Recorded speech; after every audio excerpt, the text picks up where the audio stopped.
Hello, my dear children. I am Seema Pal. Today I am going to teach you Hindi literature. And today's topic is आओ नया समाज बनाएं. But before starting the video, please subscribe our YouTube channel, like and share the video, and press the bell icon for latest notifications. Now we start our topic. बच्चों, आज हम हिंदी साहित्य के अंतर्गत आओ नया समाज बनाएं नामक कविता का अध्ययन करेंगे। इस कविता के माध्यम से कवि समाज में फैली हुई ऊंच नीच, जाति पात, भेदभाव की भावना को मिटाकर एक नए समाज के निर्माण के लिए प्रेरित कर रहा है। एक ऐसा समाज जहां सभी मनुष्य समान हों और सब मिलकर देश की उन्नति के लिए कार्य करें।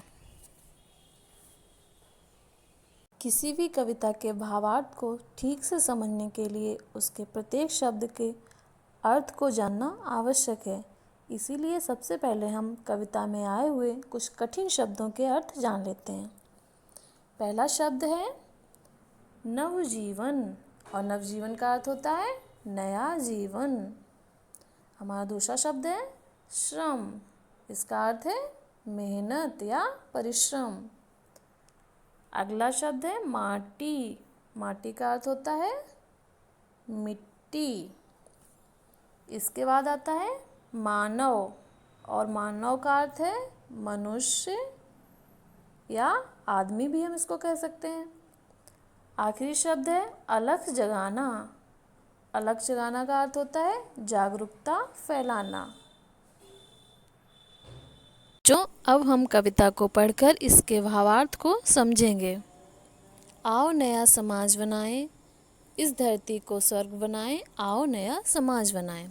कवि कहता है कि आओ हम सब मिलकर एक नए समाज का निर्माण करें, एक ऐसे समाज का निर्माण करें जो स्वर्ग की तरह सुंदर हो, अर्थात जहाँ चारों तरफ खुशी का माहौल हो। हम सब मिलकर एक ऐसे समाज का निर्माण करें। जाति पाति के बंधन तोड़ें, अपनेपन की कड़ियाँ जोड़ें। हमारे समाज में जो जाति पाति की भावना फैली हुई है, जैसा कि कुछ लोग मानते हैं कि ये नीची जाति का है तो हम इसके साथ नहीं बैठेंगे, इसके साथ खाना नहीं खाएंगे या इसके साथ दोस्ती नहीं करेंगे, ये सब भावनाएं गलत हैं। हमें इन सब भावनाओं को अपने मन से निकाल देना चाहिए और सब मनुष्यों के साथ समानता का व्यवहार करना चाहिए, क्योंकि सारे मनुष्य एक समान ही होते हैं। इस धरती के हर मानव का मानवता से नाता जोड़ें। अगर किसी भी व्यक्ति के मन में इस तरह की कोई भावना है तो हमारा ये कर्तव्य बनता है कि हम उसे समझाएं कि ये भावनाएं गलत हैं, इन्हें अपने मन से निकाल दो और सभी मनुष्यों के साथ समानता का व्यवहार करो। एक दूसरे के सुख दुख में मिलकर बैठे, हाथ बटाएं, आओ नया समाज बनाएं।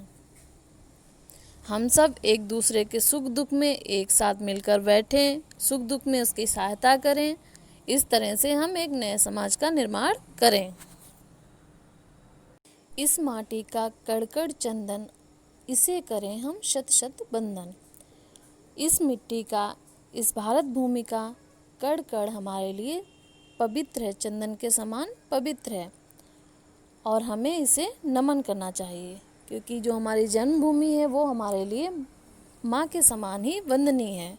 जिस तरह से हम अपनी माँ का सम्मान करते हैं, उसी तरह से हमें अपनी जन्मभूमि का भी सम्मान करना चाहिए, अपने देश का सम्मान करना चाहिए।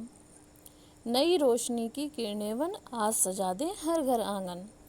जिस तरह से सूरज की किरणें हमें सुबह होने की आशा देती हैं, उसी तरह से हमें भी हर घर में ये आशा दिलानी है कि हमारा जो आने वाला भविष्य है वो अच्छा होगा, वो सुखद होगा।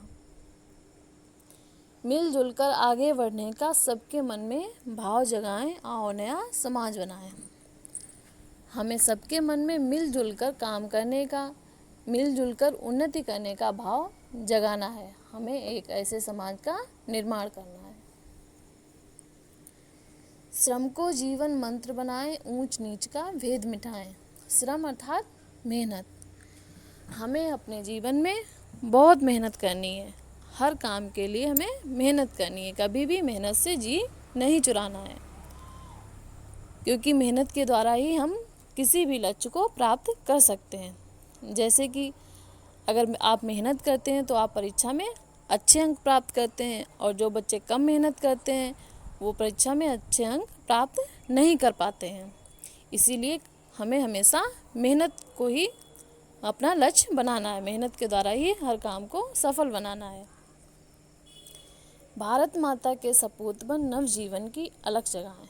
हमें भारत माता का अच्छा पुत्र बनकर, सपूत बनकर अपने चारों ओर जागरूकता फैलानी है। अलग जगह है मतलब जागरूकता फैलाएं। धरा सभी की गगन सभी का, यही प्रेम संदेश सुनाए, आओ नया समाज बनाए। ये जो धरा है, ये जो धरती है वो सभी की है, और ये गगन भी सभी का है, आसमान भी सभी का है। इस पर किसी एक मनुष्य का हक नहीं है, बल्कि ये सभी के लिए समान है। हमें ये प्रेम संदेश सबको सुनाना है और आपस में सभी को प्रेम से मिलजुल कर रहना सिखाना है।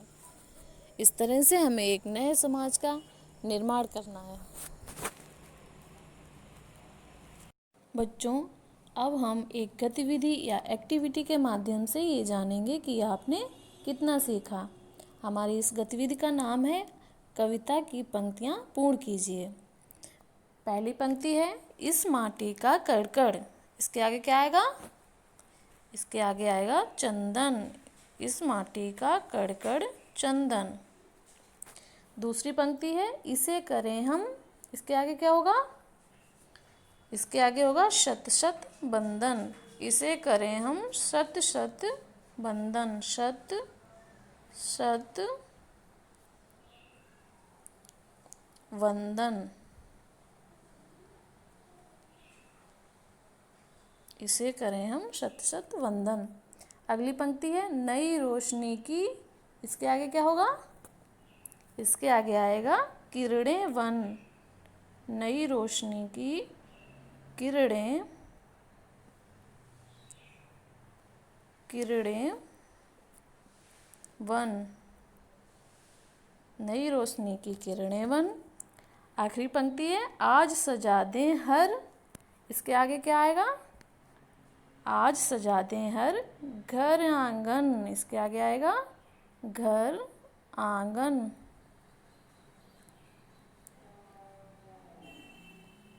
घर आंगन।